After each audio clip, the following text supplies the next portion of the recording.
और यूरोप में युद्ध का खतरा अब सिर्फ यूक्रेन तक सीमित नहीं है, क्योंकि पुतिन का ड्रोन नेटो देश रोमानिया तक पहुंच गया। पुतिन इस तरह के हमले कर दबाव की रणनीति अपना रहे हैं, जो युद्ध विस्तार में तब्दील हो रहा है। अमेरिका से दूरी के बाद यूरोप पर जंग के बादल मंडराते हुए दिख रहे हैं। ऐसे में सवाल उठ रहा है कि क्या नेटो की सुरक्षा दीवार कमजोर पड़ रही है? क्या इस संकट के समय में उसके पास पुतिन को रोकने का कोई विकल्प है? रक्षा मंत्रालय के मुताबिक एक ड्रोन रोमानियाई एयर स्पेस में घुसा, जिसे रडार से ट्रैक किया गया था, जो यूक्रेनी सीमा के पास रोमानिया के हवाई क्षेत्र में आया था। गलाती में रिहायशी बिल्डिंग से टकराने के बाद वो F-16 लड़ाकू विमान और एक सैन्य हेलीकॉप्टर को अलर्ट पर भेजा गया। इस हमले में 2 लोग घायल हुए हैं। करीब 70 लोगों को बिल्डिंग से सुरक्षित निकाला गया। नेटो के महासचिव मार्क रूटे ने हमले को नेटो के खिलाफ बताते हुए सभी खतरों के खिलाफ अपनी रक्षा को मजबूत करने की बात कही है। यूरोपीय संघ के अध्यक्ष उर्सुला वॉन डर लेयन का कहना है कि रूस के आक्रामक युद्ध ने एक और सीमा पार कर दी है। यूक्रेन ने रूस को काला सागर और पूरे यूरोप के लिए असली खतरा बताया है। यूक्रेन के विदेश मंत्री आंद्रे सिबिहा ने कहा कि यूक्रेन की हवाई सुरक्षा को और मजबूत करना जरूरी है। यूरोप को डर है कि अगर रूस से कोई ड्रोन या मिसाइल से किसी नेटो देश को बड़ा नुकसान पहुंचा तो नेटो को मजबूरन युद्ध में उतरना पड़ेगा और इससे तीसरा विश्व युद्ध शुरू हो सकता है। उसी के साथ बाल्टिक देशों पर भी खतरे के बादल मंडरा रहे हैं, क्योंकि एस्टोनिया, लातविया और लिथुआनिया जैसे छोटे नेटो देश यूक्रेन के बाद रूस का अगला निशाना हो सकते हैं। ये देश सीधे रूसी सीमा से लगे हुए हैं, क्योंकि रूस की शैडो फ्लीट उसकी अर्थव्यवस्था की रीढ़ बन चुका है। ये हमला रूस की कमाई पर चोट है। रूस अपने समुद्री तेल निर्यात का लगभग 30% हिस्सा इन्हीं जहाजों के जरिए बेचता है। एक अनुमान के मुताबिक शैडो फ्लीट के एक चक्कर से रूस को $70 मिलियन तक की कमाई होती है। इस हमले का मकसद रूस पर रणनीतिक दबाव बनाना है। ब्लैक सी में तुर्की के इतने करीब जाकर हमला करने का मतलब है कि यूक्रेन अब सीधे उन आर्थिक रास्तों को बंद कर रहा है जिससे रूस को युद्ध लड़ने के लिए पैसा मिलता है।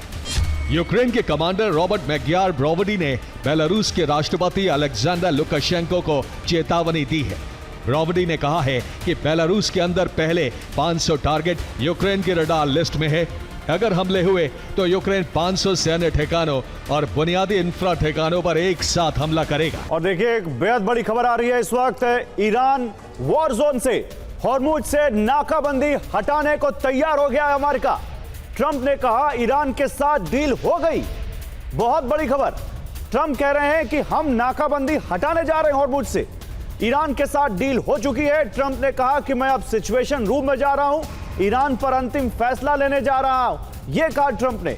उन्होंने कहा कि ईरान और चीन और आईए के सहयोग से यूरेनियम डील भी हो गई। चीन और आईएईए ईरान के यूरेनियम को हटाएंगे। तो ये बड़ी खबर आ रही है देखिए इस वक्त, और इस बड़ी खबर को लेकर हम लगातार आपको अपडेट देंगे, क्योंकि ट्रंप ने कहा है कि ईरान के साथ समझौता हो गया है, डील हो गई है, और वो कह रहे हैं कि हॉर्मुज से नाकाबंदी हटाएगा अमेरिका। आपको मालूम है ईरान की नाकेबंदी के अगेंस्ट जवाब में अमेरिका ने भी नाकाबंदी कर दी थी और कहा था कि कोई भी जहाज यहां से ओमान की खाड़ी से होते हुए नहीं जाएगा जब तक हम नहीं चाहेंगे। और अब सवाल आ रहा है अब कि क्या यह समझौता हो गया? 24 घंटे 3 बड़े शहर और आसमान से आग बरसाती रही ज़ेलेंस्की की ड्रोन आर्मी। पुतिन के आक्रोश को खाक में मिलाने के लिए यूक्रेन ने रूस के खिलाफ अब तक का सबसे बड़ा एनर्जी वॉर छेड़ दिया। वोल्गोग्राद से लेकर तुआप्से तक रूस के तेल और गैस ठिकानों पर कई हमले किए गए।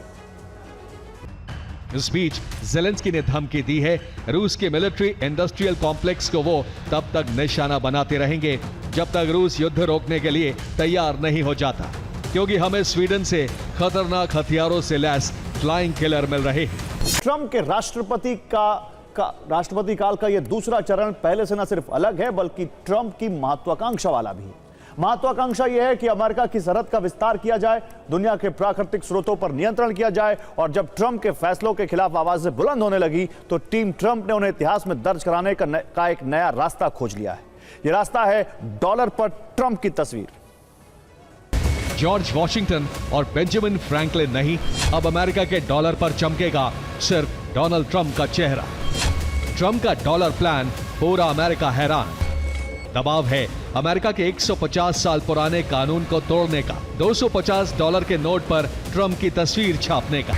ट्रंप इस समय अपनी ताकत के रसूख को अमर करने की दिशा में काम कर रहे हैं। Make America great again mission के तहत वो नई नीति पर चल रहे हैं। सहयोग की भावना को छोड़कर ट्रंप ताकत की नई रैंक गढ़ रहे हैं। कई देशों पर नियंत्रण के लिए जंग का मोर्चा भी वो खोल चुके हैं। टीम ट्रंप ने bureau of engraving and printing पर दबाव बढ़ा दिया है कि वो जल्द से जल्द $250 का एक बिल्कुल नया नोट डिजाइन करें और इस नोट पर राष्ट्रपति ट्रंप की तस्वीर होनी चाहिए कि देश की मुद्रा पर किसी भी जीवित व्यक्ति की तस्वीर नहीं छापी जा सकती। यानी अमेरिका में नोटों पर केवल उन्हीं महापुरुषों को जगह मिलती है जो दुनिया छोड़ चुके हैं और अमेरिका में असंख्य यानी 250 का नोट भी कभी नहीं आया।